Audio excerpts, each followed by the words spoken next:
Sudah mulai hunting, explore buku-buku literatur yang terkait dengan hukum pelayanan publik yang minggu kemarin saya sudah share ke Anda. Nah, hari ini saya akan melanjutkan tentang pemahaman mengenai pengertian tentang definisi atau juga secara singkat saya juga bisa mengajak Anda, kalau Anda juga telah mempersiapkan beberapa literatur atau paling tidak kamus kalau ingin mempelajari tentang terma dari setiap kata nomenklatur dari hukum pelayanan publik. Nah, tentu saja akan bisa memperdalam wawasan pengetahuan Anda, tidak hanya sekedar terma, tapi juga melihat kembali tentang pengetahuan Anda mengenai studi ilmu hukum secara keseluruhan dari perspektif yang lebih umum, lebih general. Dengan demikian ada aspek yang Anda pelajari, itu bagaimana menggunakan suatu pengamatan, suatu identifikasi mengenai terma dari sudut pandang berupa penalaran deduktif. Nah, mungkin kata ini sudah Anda kenal, sudah baca, tapi akan Anda perdalam lagi dalam nanti metode penelitian hukum. Maaf sebelumnya, saya langsung menyampaikan kata pengantar, tapi saya belum cek apakah suara saya bisa didengar dengan jelas. Sudah terdengar dengan jelas, Pak. Terima kasih. Saudara Alif, Saudara Andika Asis, Andito Nugroho, Antoni Kurnia Agung Saputra, Ari Rizky Maulana, Arif Bibo, Arnoldus, Beriski Chandra, Diva, Eloinor, Febrianti, Hilal, Maharani, Mariano, nama yang tidak asing. Saya masih ingat, sudah Maximus Sumbervito, Mikael David, Muhammad Sami, Noval, Aziz, Noval Irfan, Reanisa, Reza, yang lainnya nanti saya panggil pada waktu jeda. Ini yang tergabung dalam kelas sudah sekitar 28, sementara yang tercatat di dalam SSU untuk kelas G, Hukum Pelayanan Publik sebanyak 32. Baik, tadi saya sudah menyampaikan pengantar dengan mengajak Anda untuk mulai mempelajari tentang apa itu pengertian hukum pelayanan publik dilihat dari nomenklatur dengan melakukan identifikasi baik dari terma, arti kata, cara etimologis. Anda bisa menggunakan sarana, instrumen berupa kamus umum bahasa Indonesia atau juga kamus istilah dalam ilmu hukum misalnya, dalam kamus yang merupakan kamus klasik pegangan orang-orang yang menjadi penstudi pembelajar ilmu hukum, yaitu Black Law Dictionary atau kamus-kamus yang lain yang bisa Anda cari di internet. Anda googling di internet untuk mencari pengertian arti kata. Nah, di PPT saya sudah tampilkan kembali nomenklatur judul dari hukum pelayanan publik. Jadi saya tampilkan hukum pelayanan publik kembali. Dan kemarin pada pertemuan terakhir, saya mengajak Anda untuk meneropong pengertian atau studi tentang hukum pelayanan publik dari perspektif hukum administrasi negara, dengan melihat bagaimana hukum pelayanan publik itu bisa dilihat secara umum, secara general, yang saya katakan tadi sebagai sudut pandang atau perspektif dengan menggunakan penalaran deduktif. Itu mulai dari negara, latar belakang, tentang eksistensi, keberadaan, berdirinya negara, latar belakang atau alasan tentang berdirinya negara dilihat dari berbagai konstruksi, pemikiran, filosofis, ideal dari para ahli filsafat dari Yunani kuno, abad pertengahan, dan sedikit di abad modern, meskipun hanya sekilas-sekilas saja. Namun paling tidak membantu Anda untuk mulai mencari materi atau literatur yang terkait dengan apa yang saya sampaikan pada pertemuan kemarin. Nah, sekarang kalau kita ingin mempelajari tentang pengertian hukum pelayanan publik sebagai pokok bahasan awal, maka saya mengajak Anda untuk melihat lebih dahulu dari sisi yang berbeda, sudut pandang berbeda. Kalau melihat secara general, secara umum adalah dikenal sebagai pengenalan deduktif, maka saya mengajak Anda untuk melihat dari perspektif induktif, penalaran induktif.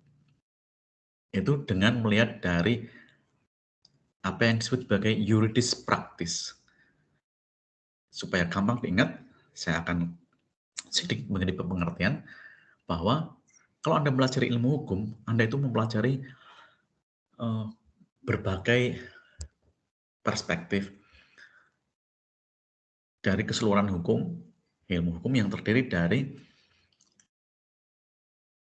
klasifikasi yang meliputi yuridis, filosofis dari urutan general lebih dahulu yang bersifat deduktif, penalaran bersifat deduktif, yuridis, filosofis. Maka Anda diajak untuk mengetahui bagaimana esensi, prinsip-prinsip, nilai dasar, nilai fundamental,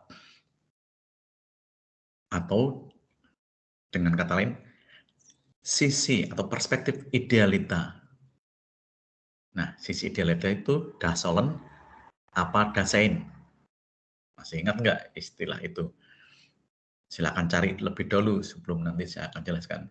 Tapi hanya saya tunjukkan bahwa Anda saya ajak dari sisi idealita, perspektif nilai-nilai atau prinsip fundamental, hingga kemudian sisi aksiologis atau melihat dari praktis, dari praktek atau praksis pelaksanaan dalam kehidupan sehari-hari, hukum positif yang berlaku terkait dengan penyelenggaraan pelayanan publik oleh negara yang dilaksanakan oleh badan eksekutif. Nah, dari situ saya mengajak Anda melihat lebih dahulu pengertian pelayanan publik dari perspektif yuridis praktis. Nah, pengertian yuridis praktis adalah pengertian tentang melihat hukum dari praktek hukum dengan parameter atau alat ukurnya.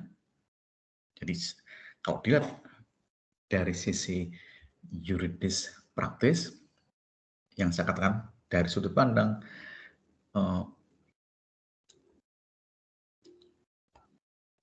atau penalaran yang bersifat induktif. Dari yang bersifat khusus, yaitu melihat praktek hukum dalam kehidupan sehari-hari tentang penyelenggaraan pelayanan publik. Jadi ada dua sudut pandang, yang sisi filosofis, perspektif idealita, itu menapaki, melangkah, meropong dari sisi yang bersifat umum, bersifat general, atau dalam studi logika hukum atau penalaran hukum, itu disebut penalaran yang deduktif. Tapi kalau melihat dari praktis yuridis praktis, itu melihat dari perspektif induktif, penalaran yang bersifat induktif, dari yang bersifat khusus, kemudian kembali lagi ke arah yang bersifat umum.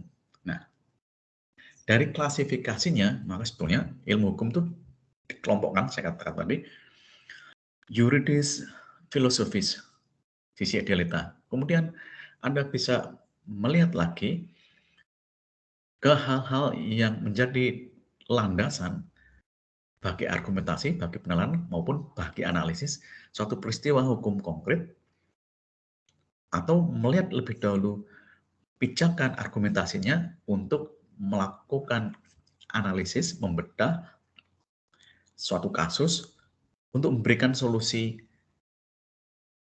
dari perspektif hukum, karena Anda penstudi hukum. Nah, selain yuridis filosofis, yuridis teoritis sebagai pijakannya, maka Anda juga sebetulnya mempelajari di dalamnya adalah apa yang disebut sebagai yuridis dogmatis, yaitu menggunakan pandangan, pendapat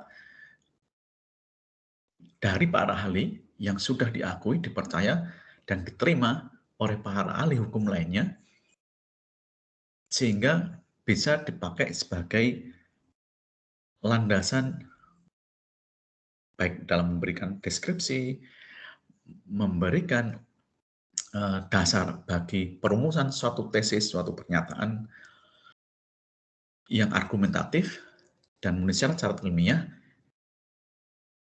karena bersifat dogmatik, bersifat suatu kepercayaan, keyakinan atas suatu pendapat yang dianggap benar secara objektif karena diterima oleh banyak para ahli. Maka berbagai dogma itu sendiri sebetulnya selain merupakan pendapat, juga yang lebih kokoh lagi adalah definisi, pengertian yang diterima berdasarkan pernyataan oleh para ahli hukum yang terkait dengan tentu saja materi studi tentang hukum pelayanan publik. Nah, yang kemudian menjadi pijakan studi para studi ilmu hukum terutama strata 1 dan menjadi dominan materinya adalah yuridis praktis, yaitu menelaah hukum positif, mencari tautan, menemukan dasar pembenaran normatif. Jadi pembenaran berdasarkan hukum positif yang menjadi landasan yuridis, yang menjadi landasan hukum, dasar otoritas, dasar legitimasi, bahwa suatu peristiwa hukum konkret itu ada dasar hukumnya. Dengan kata lain, bisa diukur apakah ada kesesuaian atau koherensi antara praktek hukum di masyarakat dengan hukum positif yang berlaku. Jadi hukum positif merupakan parameter alat ukur. Apakah suatu tindakan dari badan atau pejabat administrasi negara itu sesuai dengan hukum positif yang berlaku, sesuai kewenangan yang diberikan oleh undang-undang atau peraturan pelaksanaan lainnya, merupakan produk hukum positif, atau bertentangan dengan hukum positif, atau terjadi penyalahgunaan kewenangan, atau bahkan tindakan yang sewenang-wenang.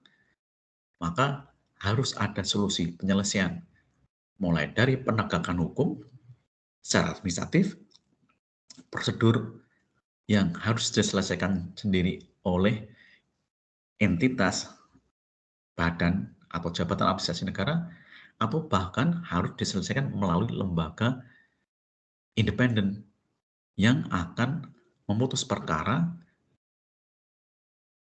dan mempunyai hasil untuk menyelesaikan berdasarkan hukum yang berlaku dan mempunyai kekuatan hukum yang tetap serta mengikat. Nah, apa itu sebetulnya yang dimaksud? Yang dimaksud adalah mempelajari semua produk hukum, norma hukum positif yang menjadi dasar bagi penyelenggaraan pelayanan publik. Nah, di sini maka sebetulnya Anda saya ajak untuk lebih fokus ke suatu produk hukum. Selain konstitusi, maka negara memberikan otoritas kepada badan legislatif dan eksekutif dalam konteks negara Indonesia untuk menyusun peraturan pelaksanaan untuk mengimplementasikan amanat konstitusi, yaitu berupa undang-undang, hukum positif berupa undang-undang. Nah, di sini Anda tentu saja harus melihat apa produk hukum yang menjadi landasan bagi penyelenggaraan pelayanan publik. Maka kalau Anda cari di literatur, di berbagai produk hukum yang sudah dipublikasikan, Anda bisa melihat produk hukum yang menjadi dasar bagi penyelenggaraan pelayanan publik, yaitu Undang-Undang Republik Indonesia Nomor 25 Tahun 2009 tentang pelayanan publik. Di sini maka Anda bisa mengetahui lebih jelas yang bisa menjadi dasar untuk memperoleh penjelasan tentang apa itu pelayanan publik. Nah, Anda coba kalau Anda bisa googling di internet, Undang-Undang tentang pelayanan publik. Undang-Undang pelayanan publik ini dipublikasikan di mana dan kapan. Karena ratione temporis atau syarat material atau syarat sahnya suatu norma hukum positif dan mempunyai kekuatan yang mengikat bagi semua pihak, itu pertama-tama harus sudah diundangkan di ruang publik, di mana undang-undang tersebut itu diundangkan sehingga mempunyai kekuatan yang mengikat bagi semua pihak dan berlaku atau mempunyai keberlakuan bagi siapapun yang berada, tinggal, baik warga negara atau bukan warga negara, di wilayah yurisdiksi negara Indonesia.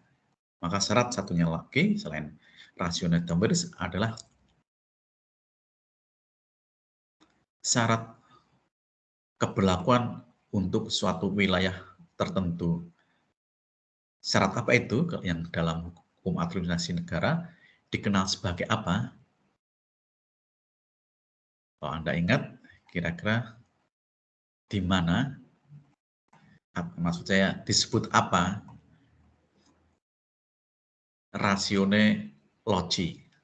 Nah, untuk mengetahui apakah suatu produk undang-undang itu mempunyai faktisitas, maka Anda bisa melihat dalam apa yang disebut sebagai lembaran negara. Kalau sudah diundangkan atau dipublikasikan dalam lembaran negara, maka suatu produk undang-undang itu dikatakan sudah mempunyai kekuatan hukum yang bersifat mengikat, berlaku bagi semua orang. Maka suatu produk hukum yang sudah diundangkan dan mempunyai kekuatan mengikat bagi semua pihak, baik orang, badan hukum privat, maupun instansi atau institusi-institusi selain badan atau jabatan atau lembaga eksekutif, itu merupakan prinsip yang disebut apa? Apakah Anda masih ingat? Dalam hukum administrasi negara dikenal suatu prinsip yang menyatakan bahwa suatu keputusan yang dibuat oleh badan atau jabatan administrasi negara atau produk hukum yang dibuat oleh eksekutif yang disebut sebagai Executive Act ataupun produk hukum yang dibuat legislatif yang disebut sebagai Legislative Act itu mempunyai kekuatan yang mengikat dan berlaku bagi semua pihak. Nah, yang berlaku adalah prinsip apa yang disebut sebagai erga omnes. Dengan demikian, maka hukum tersebut jika sudah diundangkan, kemudian dipublikasikan secara umum, dikatakan mempunyai daya berlaku, keberlakuan suatu hukum positif, dengan demikian mempunyai konsekuensi yuridis, bisa ditegakkan. Jadi suatu produk hukum itu mempunyai faktisitas, keberlakuan yang mengikat bagi semua pihak, dan konsekuensi yuridisnya bisa ditegakkan. Oleh siapa? Baik oleh badan eksekutif sebagai pelaksana dari kewenangan yang diberikan oleh undang-undang, tapi juga oleh badan-badan lain yang berfungsi sebagai penegak hukum, berfungsi dalam penegakan hukum, law enforcement. Nah, di situ pasti akan Anda temukan siapa saja subjek atau otoritas yang mempunyai kewenangan bagi penegakan hukum.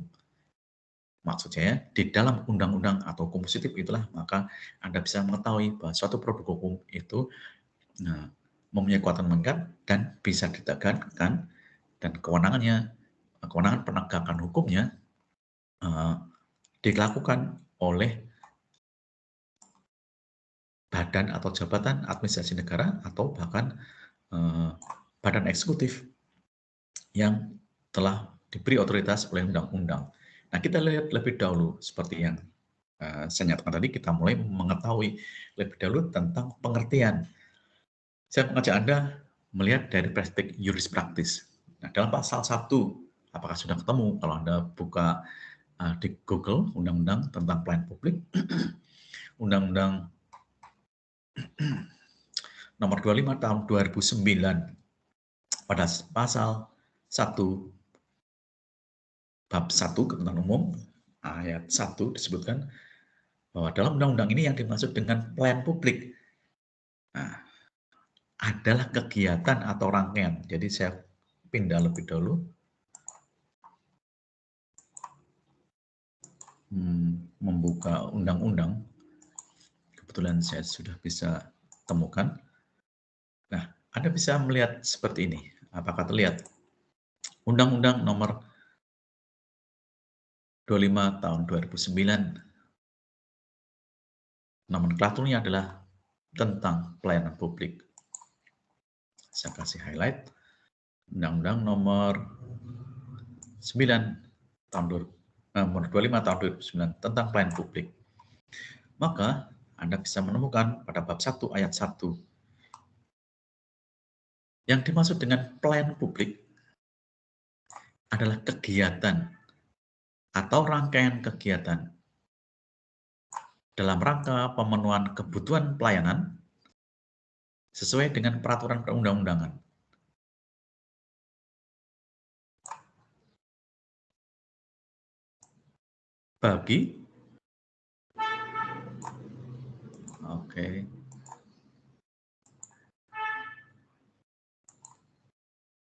Saya lanjutkan. Sesuai dengan peraturan perundang-undangan.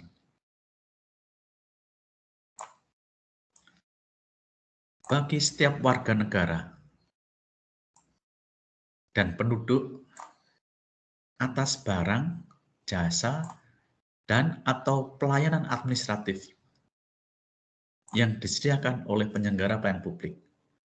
Nah, kalau Anda baca dari pengertian menurut pasal 1 ayat 1 Undang-Undang Pelayanan Publik, maka pelayanan publik itu mempunyai pengertian yang sempit, yang sangat sempit bahkan menurut saya. Karena Anda lihat materi muatannya. Pelayanan publik itu dalam hukum administrasi negara disebut sebagai apa? Jika Anda bisa mengingat kembali, pelayanan publik itu disebut sebagai apa?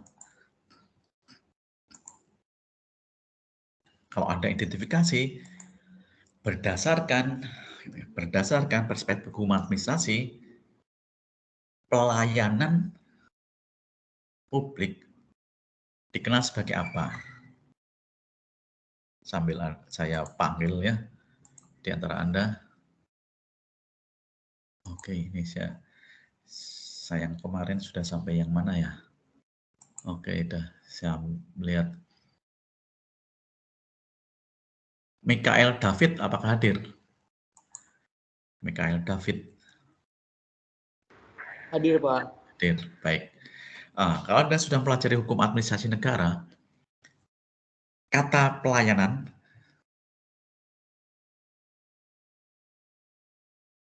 itu merupakan salah satu instrumen. Udah saya perjelas gitu ya identifikasinya.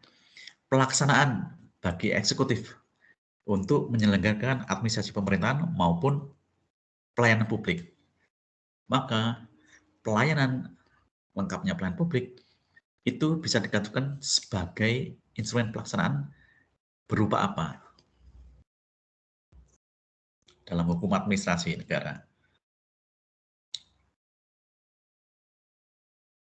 Kemarin saya sudah singgung gitu kan, bahwa eksekutif berdasarkan kewenangan yang diberikan undang-undang, diberi kewenangan untuk menyelenggarakan tugas-tugas fungsi administrasi pemerintahan dan pelayanan publik atau Bestuso.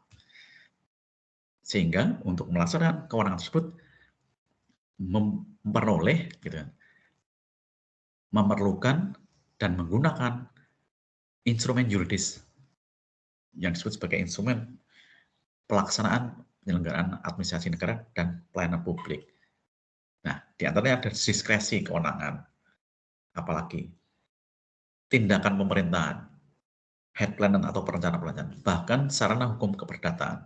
Nah, di antara yang disebutkan ini, tindakan diskresi, head planner, dan sarana hukum perdataan, maka pelayanan yang diberikan oleh eksekutif untuk kepentingan publik, yang disebut pelayanan publik, itu masuk klasifikasi yang mana? Diskresi, tindakan pemerintahan, head planner, atau sarana hukum perdata. Ya, pertanyaan sudah saya persempit. Kira-kira yang mana jawaban Anda?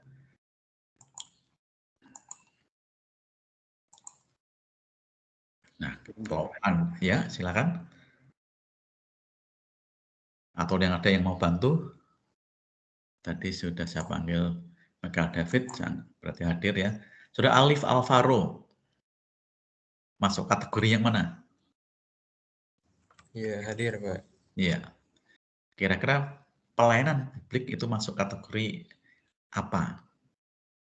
Dari undang-undang yang saya bacakan tadi, pasal 1, tentang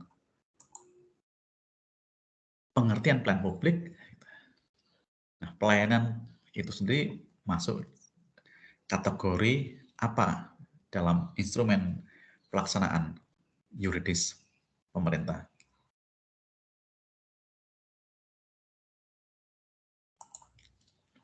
Diskresi, tindakan pemerintahan, perencanaan-perencanaan planning, atau bahkan apa yang disebut sebagai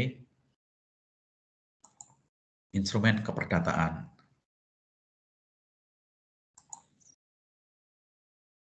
Oke. Mungkin tindakan hukum pemerintahan, Bapak. Oke, tindakan hukum pemerintahan. Jadi kalau dikategorikan sebagai tindakan hukum pemerintahan, maka ada konsekuensi yuridisnya. Nah, terima kasih Saudara Alif Alvaro. Saya lanjutkan ya tentang pengertian lebih dahulu. Maka kalau Anda tadi membaca bersama-sama, maka pelayanan publik itu sebenarnya kalau ada kesulitan atau tidak bisa menentukan klasifikasinya, Anda lihat lebih dahulu dalam perspektif bahasa lebih dahulu. Suatu kalimat dalam tata bahasa Indonesia itu kalimat lengkap itu ada subjek, predikat, dan objek. Subjeknya siapa, predikatnya apa, berupa perbuatan, tindakan, atau aktivitas, atau apapun yang melekat pada diri subjek. Maka pelayanan publik itu merupakan suatu aktivitas, perbuatan dari subjek. Nah, di sini disebutkan pelayanan publik sebagai aktivitas dari publik itu bisa berupa kegiatan atau rangkaian kegiatan. Jadi kegiatan-kegiatan yang saling berkaitan.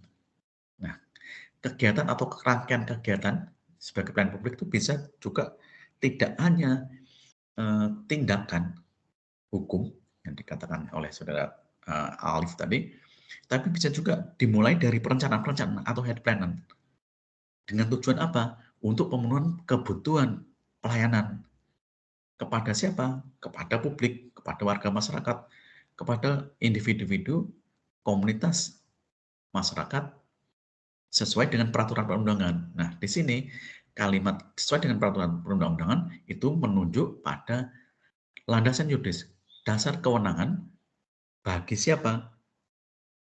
Bagi subjek. Subjeknya siapa? Subjeknya adalah badan atau jabatan administrasi negara, atau bahkan petugas, atau di atasnya dalam struktur hierarki pemerintahan, pejabat, untuk melakukan kegiatan atau rangkaian kegiatan yang ditujukan kepada setiap warga negara dan penduduk. Jadi ada subjek pelaksana, yaitu badan atau jabatan administrasi negara, ada objek yang harus dilakukan, dieksekusi oleh subjek. badan tak jabatan administrasi berupa apa? Kegiatan atau rangkaian kegiatan. Bisa dikategorikan dalam bentuk tindakan pemerintahan, bisa juga dalam bentuk perencanaan-perencanaan untuk kemudian direalisasikan melalui berbagai alat atau instrumen pemerintahan. Bisa tindakan hukum pemerintahan, bahkan bisa hanya tindakan pemerintahan. Tindakan hukum pemerintahan punya konsekuensi hukum, tapi kalau tindakan pemerintahan atau fatal handling itu tidak mempunyai konsekuensi hukum. Nah, maka yang dipelajari dalam hukum administrasi negara dan sekaligus dalam hukum pelayanan publik itu selain subjek adalah juga objek, yaitu berupa tindakan hukum karena mempunyai konsekuensi hukum dan harus mempunyai landasan hukum. Karena seperti Anda ketahui bahwa negara Indonesia dikatakan sebagai negara hukum, restat, bukan makstat. Nah, kemudian selanjutnya tindakan hukum sebagai bentuk realisasi dari pelayanan publik itu terdiri dari bermacam-macam. Tindakan hukum bersegi banyak, tindakan hukum bersegi satu, yang merupakan produk yang paling banyak digunakan untuk menyelesaikan, memberikan solusi atas berbagai permasalahan masyarakat, dan juga merupakan bentuk pelayanan publik. Dalam rangka apa? Pemenuhan kebutuhan pelayanan yang harus berdasarkan pada undang-undang sebagai dasar legitimasinya. Maka jika tidak sesuai dengan peraturan undang-undangan, maka dianggap atau dikenal sebagai tindakan yang tidak mempunyai dasar legitimasi, tidak berdasarkan hukum, atau bertentangan dengan hukum, atau bisa juga dikatakan sebagai tindakan yang sewenang-wenang. Nah, bentuk pelayanannya dalam pasal 1 tentang pelayanan publik ini dibatasi, yaitu bagi setiap warga negara dan penduduk atas barang, jasa, dan pelayanan administratif. Jadi, pelayanannya, wujudnya, konkretnya itu penetapan pelayanan publik dalam bentuk penyediaan barang, jasa, atau layanan administratif. Jadi batasannya sampai di situ. Nah, kalau saya ajak Anda untuk melihat lebih jauh dalam arti mempelajari dari esensi, dari latar belakang, dari sudut pandang lebih fundamental, maka pengertian pelayanan publik tidak hanya apa yang disebutkan menurut undang-undang ini. Karena jika hanya membatasi pada undang-undang, ketentuan menurut pasal 1 ayat 1 Undang-Undang Pelayanan Publik, maka bentuk pelayanan publik itu sangat terbatas sekali. Padahal seperti Anda ketahui dalam hukum administrasi negara, kebutuhan publik itu sangat dinamis sekali. Undang-undang tidak mampu untuk menampung, mendefinisikan, mendeskripsikan segala kebutuhan masyarakat yang sifatnya sangat dinamis, selalu bergerak, berubah dengan cepat. Maka mau tidak mau, Anda harus mengetahui lebih jauh tentang apa sebetulnya esensi pengertian dan pelayanan publik. Jadi tidak hanya dari sisi etimologi, dari pengertian menurut tata bahasa, dan juga menurut hukum positif yang ada, tapi melihat dari perspektif dogmatis, pendapat, pandangan para ahli, apa pengertian pelayanan publik. Atau juga melihat dari sisi yuridis teoritis, teori-teori yang mendasari bagi pemahaman, bagi sarana atau instrumen atau kacamata sebagai analoginya untuk meneropong, untuk mengetahui, untuk mengukur apa sebenarnya pelayanan publik itu dan bagaimana direalisasikan. Di sisi lain juga bagaimana seharusnya pengertian pelayanan publik itu dipahami tidak hanya dari hukum positif saja. Jadi tidak hanya dari yuridis praktis, tapi yuridis dogmatis, bahkan teoritis. Dan secara esensial, Anda bisa memperdalam dengan menggunakan sarana untuk melakukan pengamatan, analisis, membuat dasar argumentasi untuk memperatkan pendapat, atau bahkan untuk memberikan argumentasi yang bersifat negasi atas suatu afirmasi yang menurut Anda tidak atau kurang representatif, kurang komprehensif.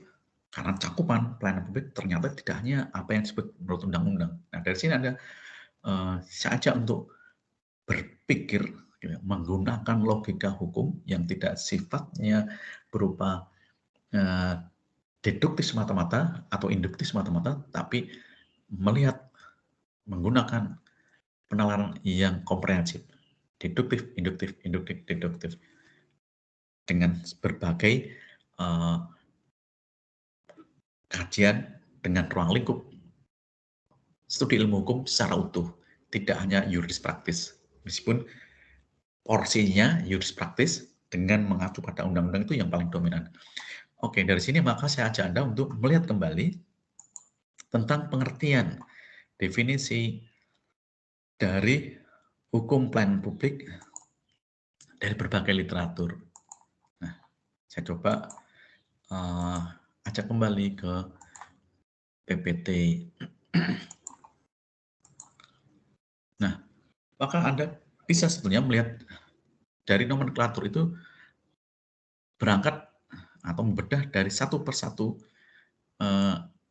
asal-usul kata atau terma, pengertian dari masing-masing kata, hukum, pelayanan, dan publik. Bisa juga disatukan pelayanan publik itu sebagai satu objek, satu kalimat yang melengkapi. Kita mulai dari hukum lebih dahulu.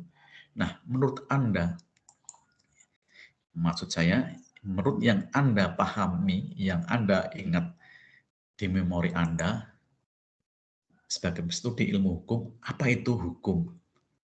Nah, apa itu hukum? Berarti saya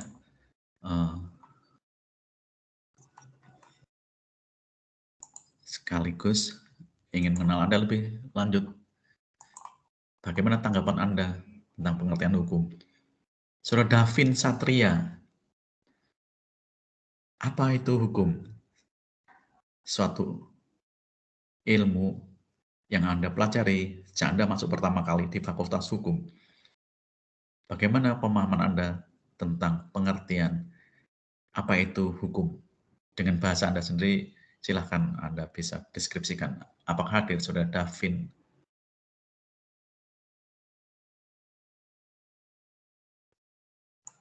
Tidak menyebutkan, berarti saya anggap tidak hadir ya. Saudara Ari Rizky. Saudara Ari Rizky. Hadir, Pak. Nah, Anda bisa bantu Saudara tentang pemahaman Saudara mengenai apa itu hukum.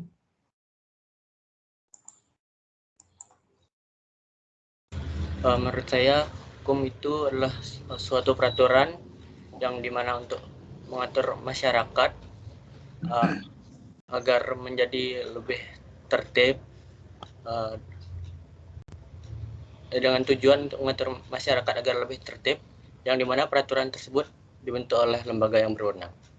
Baik, jadi Saudara siapa ini ya? Bentar, saya cek.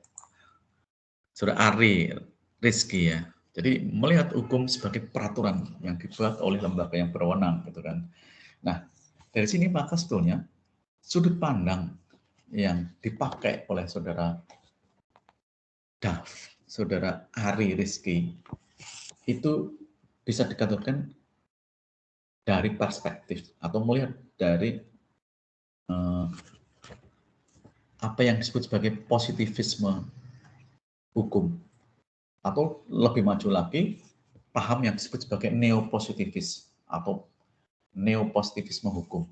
Nah, aliran atau paham ini kalau Anda baca di pengantar filsafat atau Anda baca di dalam pengantar hukum kalau tidak salah, kalau Anda semester berapa ini ya, semester 3, itu pasti Anda paling banyak sudah mengenal itu.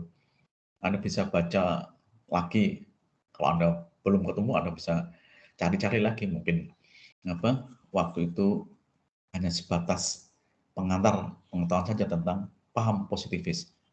Jadi positivisme hukum berasal dari kata positif yang artinya adalah tegas untuk suatu pendapat, pendirian, atau sikap. Jadi positif itu juga berarti pasti. Jadi Anda harus melihat dari arti kata dari perspektif yang khusus sebagai studi ilmu hukum, bukan ilmu-ilmu lain, matematika atau apa. Nah, jadi contohnya dari kata positif, saya ambil misalnya, ia positif tidak datang. Jadi pasti ia tidak datang, bisa dipastikan betul.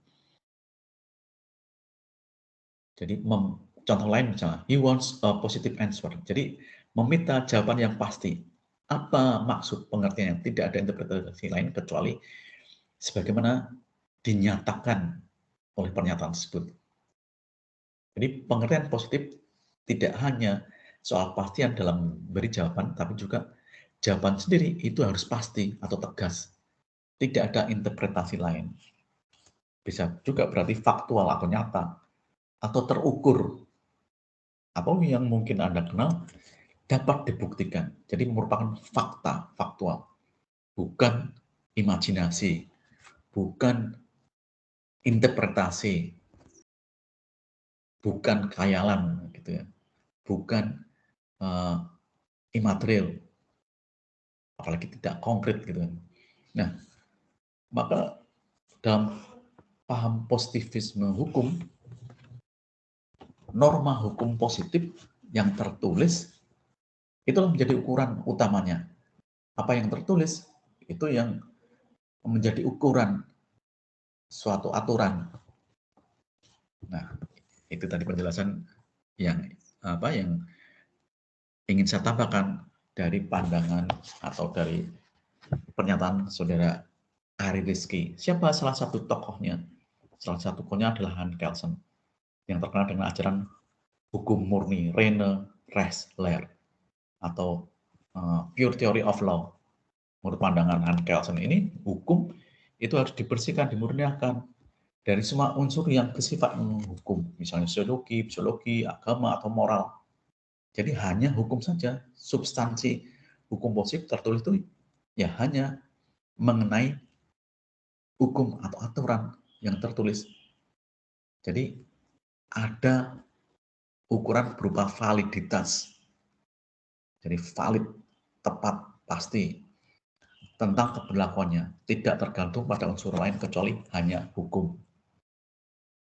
Itu yang dikenal tentang hukum positif. Nah, sistem penalarannya itu kalau Anda pelajari lebih lanjut nanti dalam filsafat disebut sebagai penalaran hukum yang bersifat tertutup. Sistem penalaran hukum yang tertutup, closed logical system. Hanya ini saja lebih dulu. Nanti apa pengertiannya? Oke, kita lanjut lebih dulu. Jadi hukum bisa diartikan hukum positif, benar yang dikatakan oleh Ari Rizky. Tapi ada sudut pandang yang lain. Hukum itu apa? Coba, Saudara Mariano. Apakah hadir, Saudara Mariano? Hadir, Pak. Hadir. Oke, Anda bisa memberikan penjelasan selain apa yang disampaikan oleh Ari Rizky tadi. Saya akan tampilkan di sini skemanya ya. Oke. Supaya membantu Anda untuk bisa menjelaskan. Apakah PPT-nya sudah bergeser? Sudah terlihat, Pak. Oke. Nah, saya berikan dua skema ya. Mungkin saudara bisa menjelaskan menurut pemahaman Anda sendiri, selain pandangan dari siapa tadi?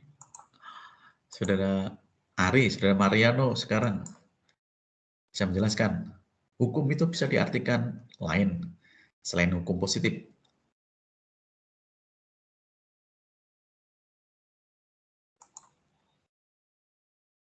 Klasifikasinya kan ada jus constituendum dan jus constitutum. Nah, Anda bisa menjelaskan dari ingatan, dari memori yang Anda sudah pelajari, gitu kan.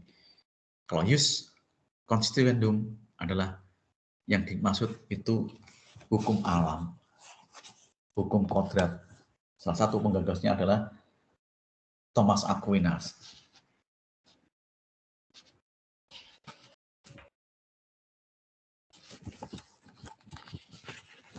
Jadi hukum itu menurut Anda yang Anda pahami apa?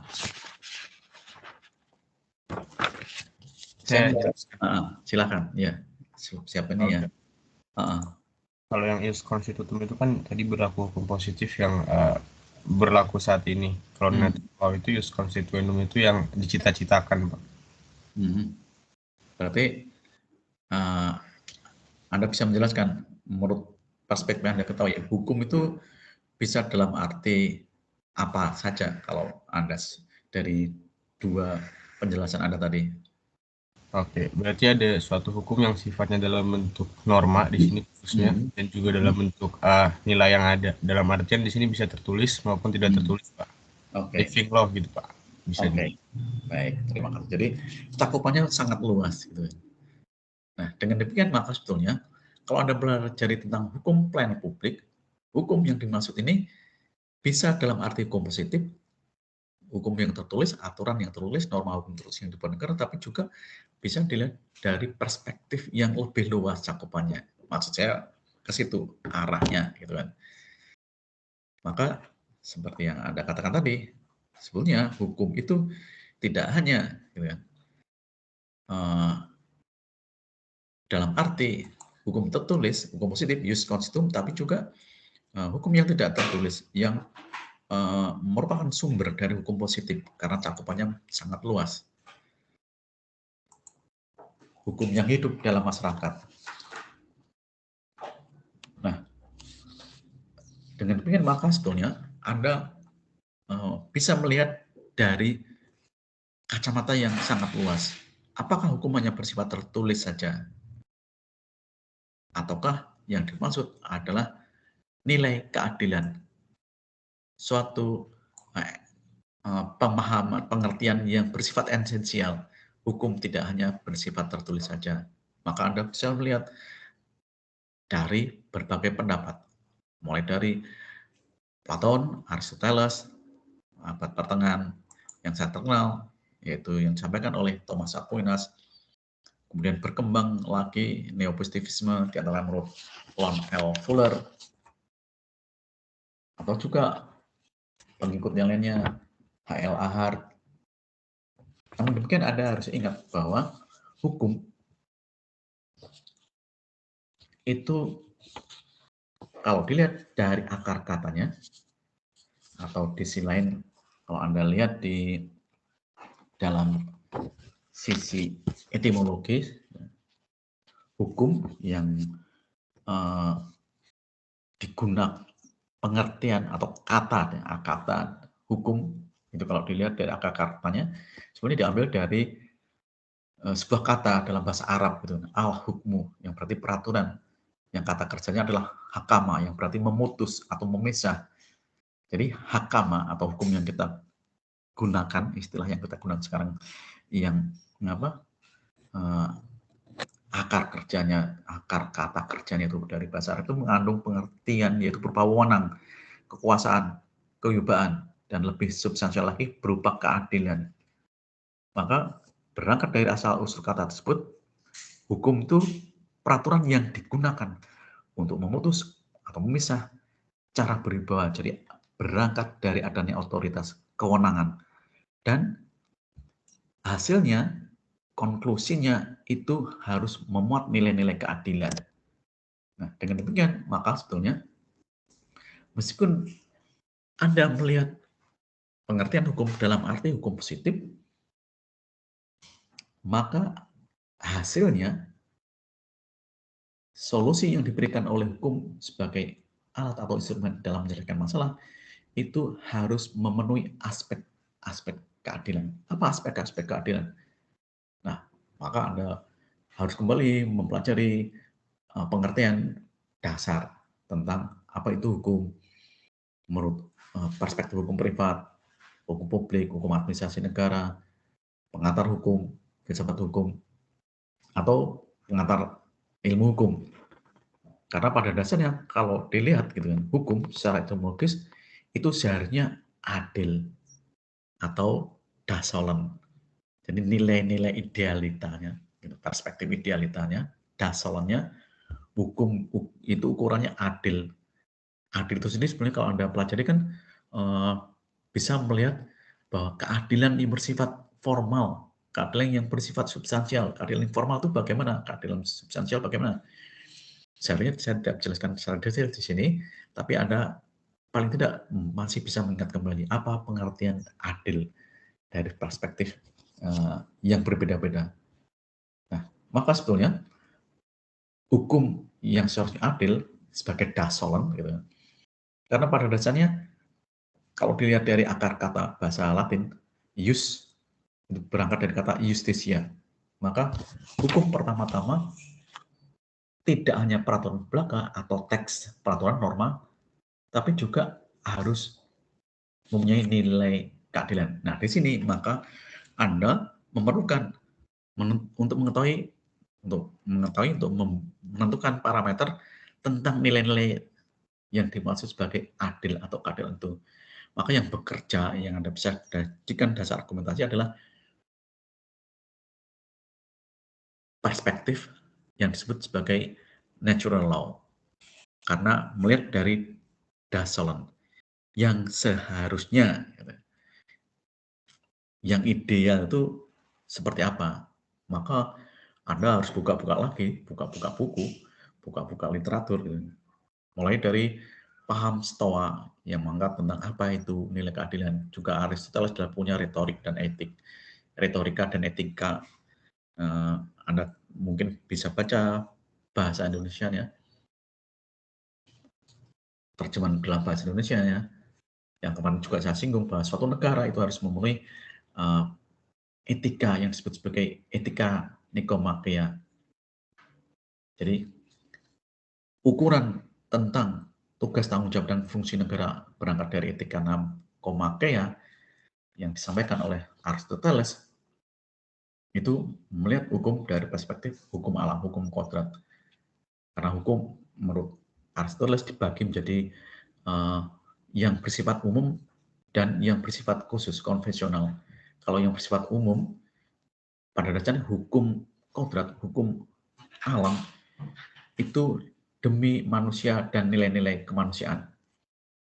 Jadi mempunyai pengetahuan, pengertian yang bersifat fundamental, yang bersifat dasar. Hukum itu harus mempunyai keutamaan yang menjunjung harkat dan martabat manusia. Maka hukum pelayanan publik, hukum sebagai ukuran, hukum sebagai landasan otoritas, hukum sebagai dasar bagi tujuan merelasikan telos negara berupa pelayanan publik, public service, bersusuk, itu harus memenuhi nilai aspek keadilan.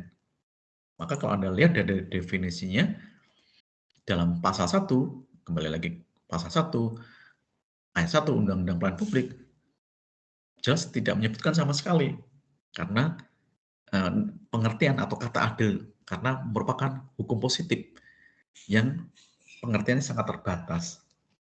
Nah, yang dimaksud oleh Aristoteles sebagai hukum positif, yaitu hukum dalam arti khusus, bersifat konvensional.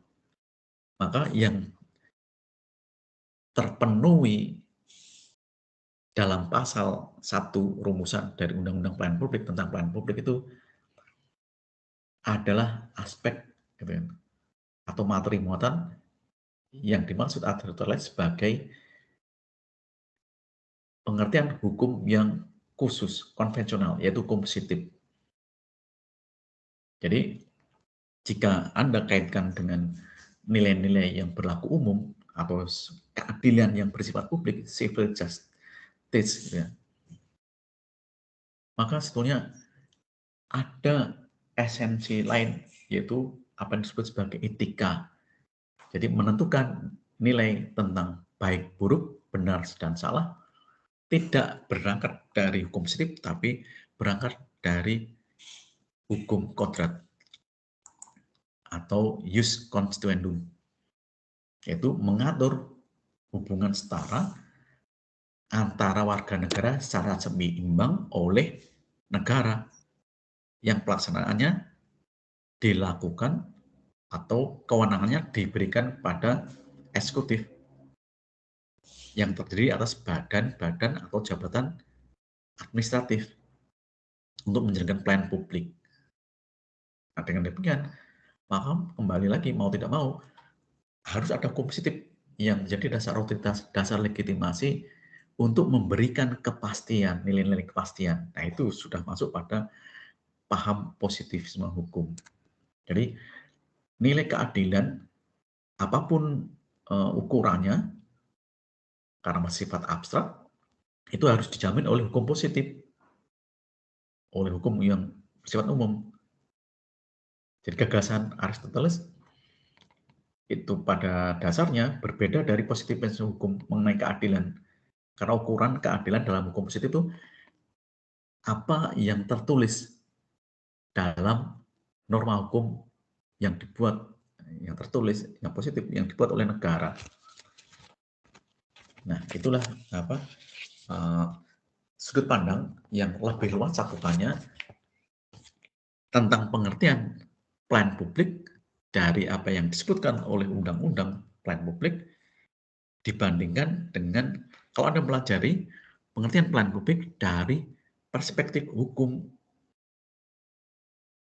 selain hukum positif, jus constituendum. Nah, misalnya tentang pandangan Thomas Aquinas yang mendefinisikan hukum sebagai lex humana positiva atau hukum positif buatan manusia yang disebutkan di PPT ini. Apakah terlihat apa tidak ya, kecil tulisannya, semoga Anda bisa pahami, sebagai hukum sebagai quaedam rationis ordinatio et bonum commune eo qui curam communitatis habet promulgata. Jadi dengan terjemahan bebas, dalam terjemahan bebas, hukum itu yang dimaksud adalah lex humana positiva, hukum positif buatan manusia, tidak lain daripada ordonansi, yaitu aturan dari akal budi yang dibuat berangkat dari logika penalaran manusia. Penalaran manusia itu yang dimaksud adalah bisa manusia-manusia yang dalam kedudukannya sebagai entitas legislatif yang terdiri manusia yang mewakili kepentingan manusia lain, komunitas lain, atau bisa juga pejabat yang diberi kewenangan untuk membuat peraturan pelaksanaan. Pejabat pemerintah yang diberi kewenangan untuk membuat peraturan pelaksanaan, merumuskan peraturan pelaksanaan. Saya lanjutkan ya. Jadi, quaedam rationis ordinatio et bonum commune eo qui curam communitatis habet promulgata. Hukum tidak lain daripada ordinansi, aturan dari akal budi untuk kebaikan umum, bonum commune. Jadi, norma hukum positif itu dibuat harus berangkat dari logika. Rumusan yang bisa dipahami berdasarkan nalar manusia. Ingat, manusia pada dasarnya disebut juga sebagai homo rationalis. Jadi, binatang yang mempunyai rasio, mempunyai logika, itu dipertegas oleh pendapatnya siapa yang menyatakan bahwa aku berpikir maka aku ada. Bahasa Latinnya apa coba? Siapa yang menyatakan itu? Itu penegasannya seperti itu. Mungkin ada yang Descartes, Pak. Hah? René Descartes ya, René Descartes. Descartes ya. Gimana? Bahasa Latinnya ingat nggak? Cogito ergo sum, Pak. Oh, begitu ergo sum. Bagus gitu ya. Memori Anda masih kuat. Nah, saya lanjutkan gitu ya. Saya lanjutkan. Untuk kebaikan umum bonum commune. dibuat oleh yang bertugas memelihara masyarakat. Siapa yang dimaksud oleh Thomas Aquinas ini? Yang dimaksud adalah badan eksekutif, badan legislatif, bahkan juga badan yudikatif. Yang membuat secara khusus adalah badan legislatif, karena mempunyai fungsi legislasi.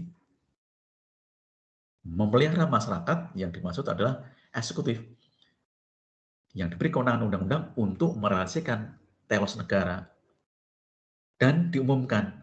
Nah, ini diumumkan, dipromulgasikan. Kalau dalam praktek hukum negara modern, yang maksud diumumkan, dipromulgasikan dalam konteks Indonesia, diundangkan dan dimuat dalam lembaran negara.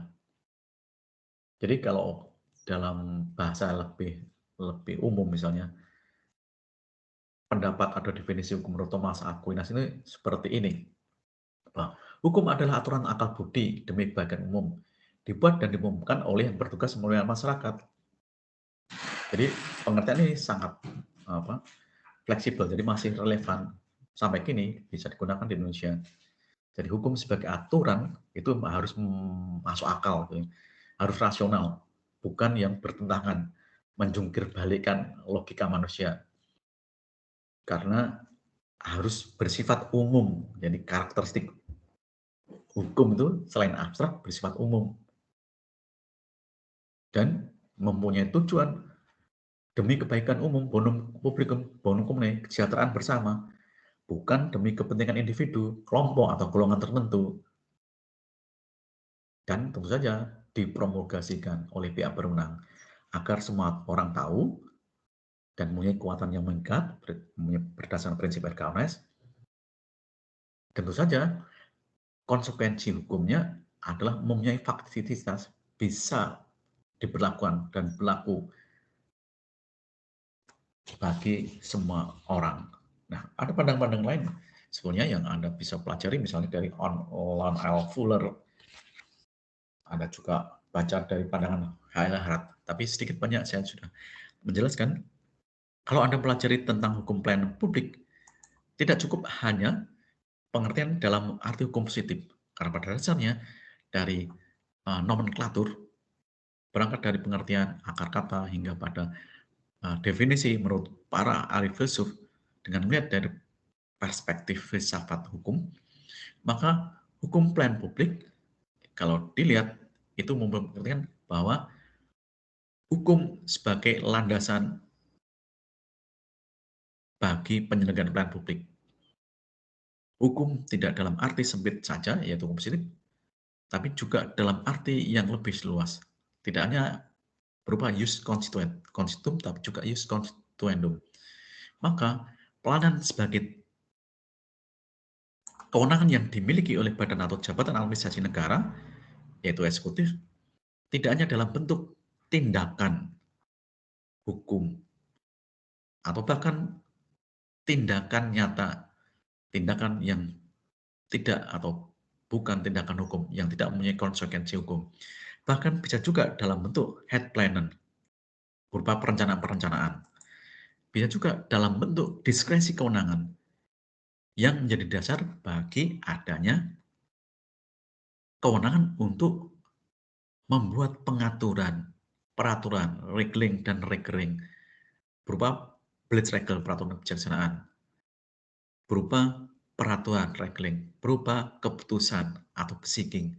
Bahkan bisa juga dalam bentuk pedoman, petunjuk, kebijakan, nota kebijakan, surat edaran, bahkan termasuk juga pengumuman.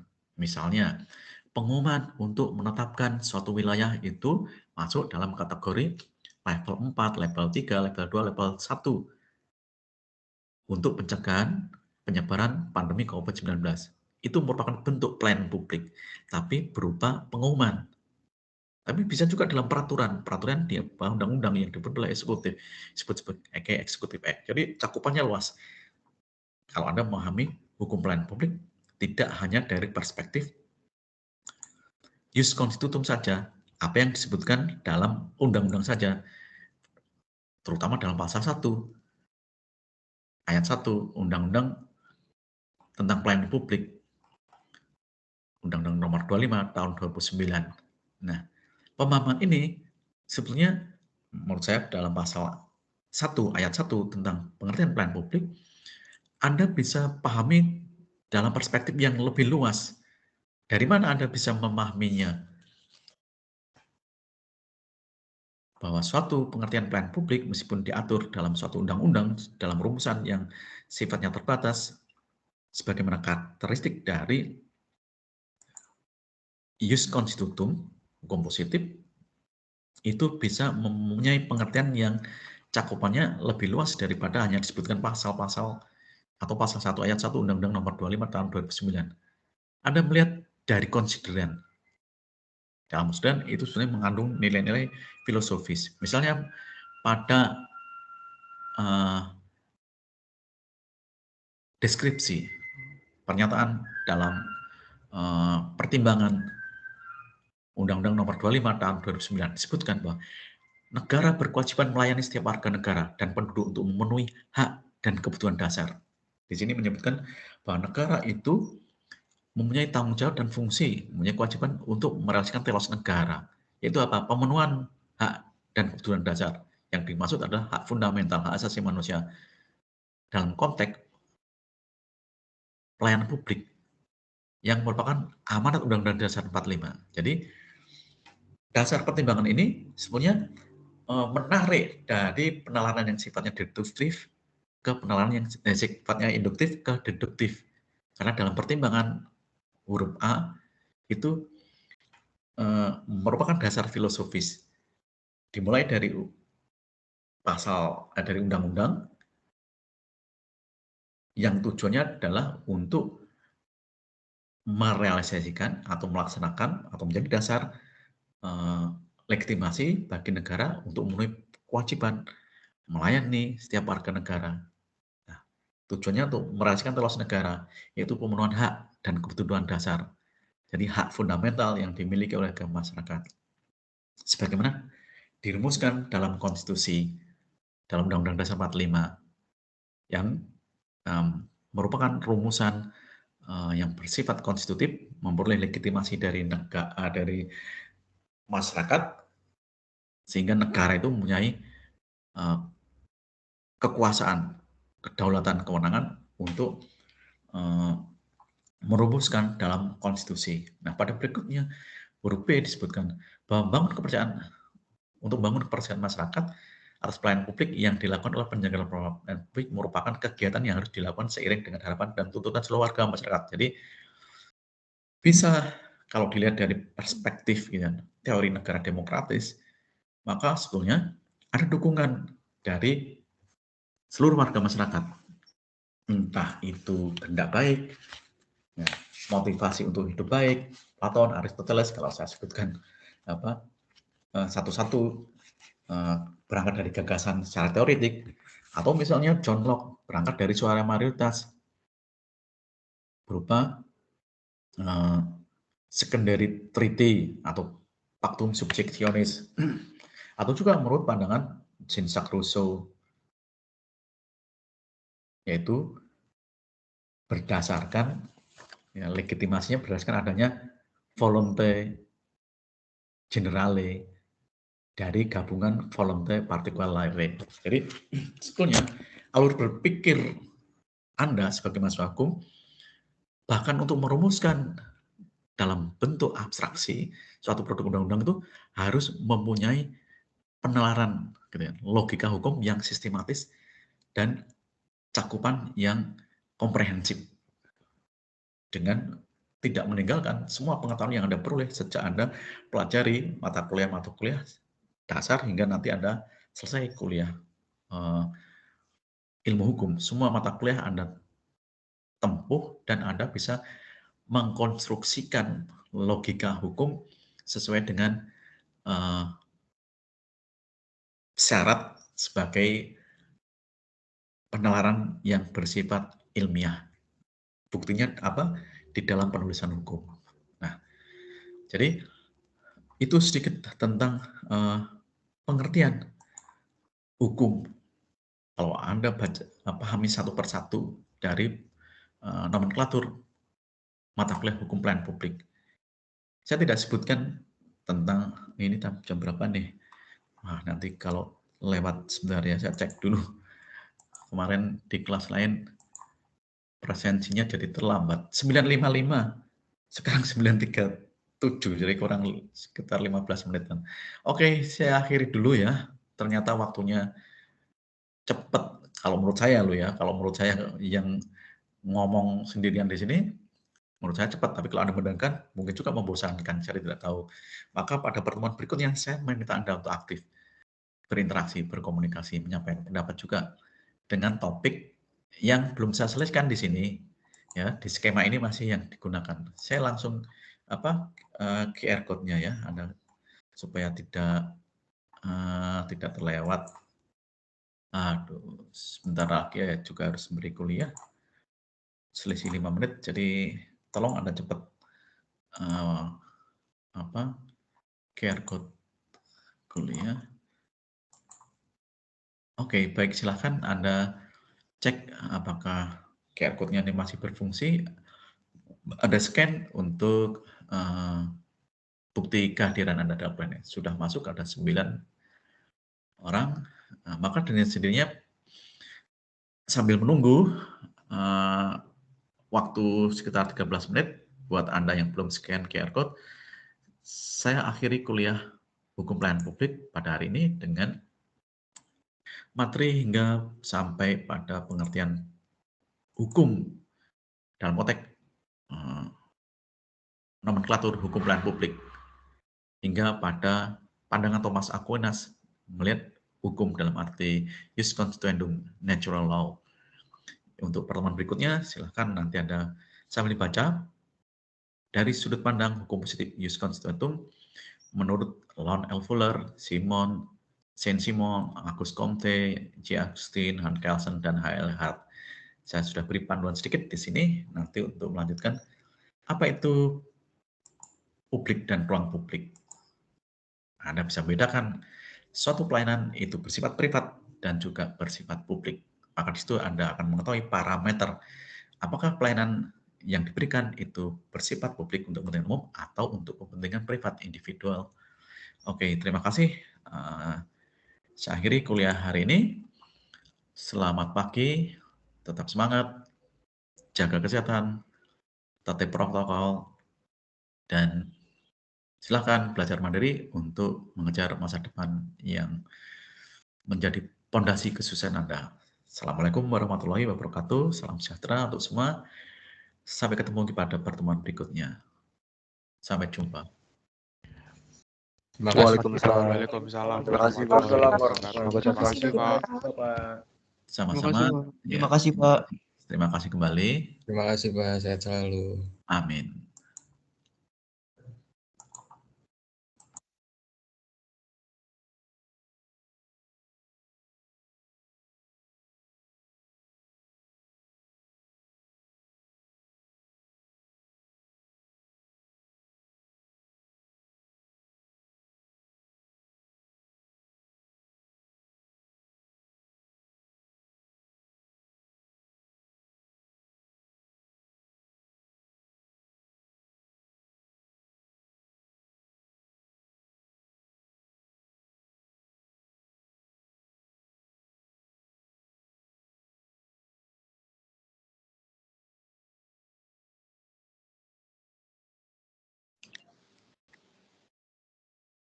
Permisi Pak Susila.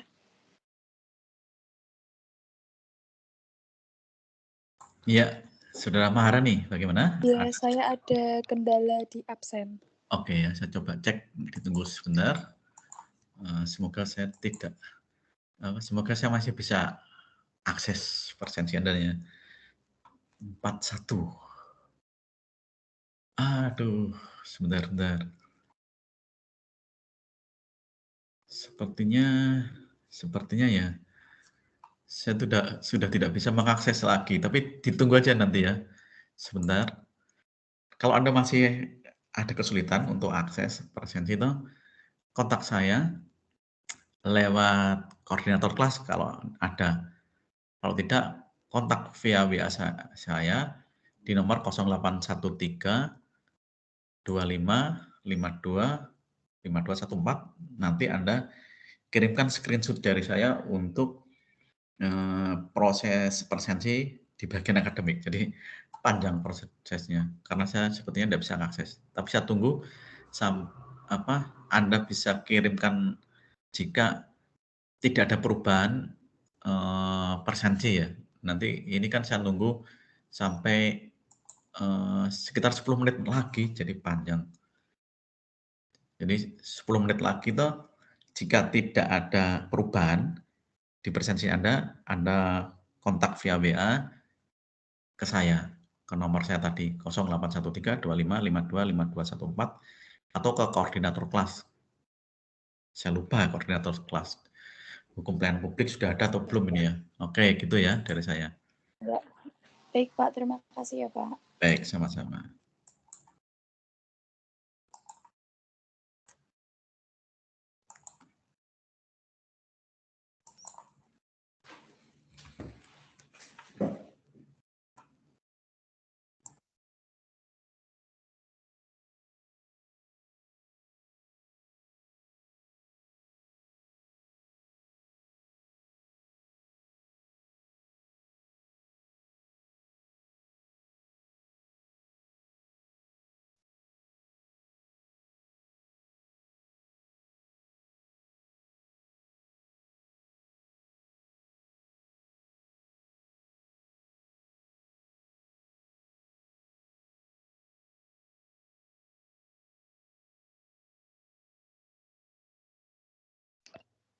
Izin menginformasikan Pak, saya sudah bisa absen.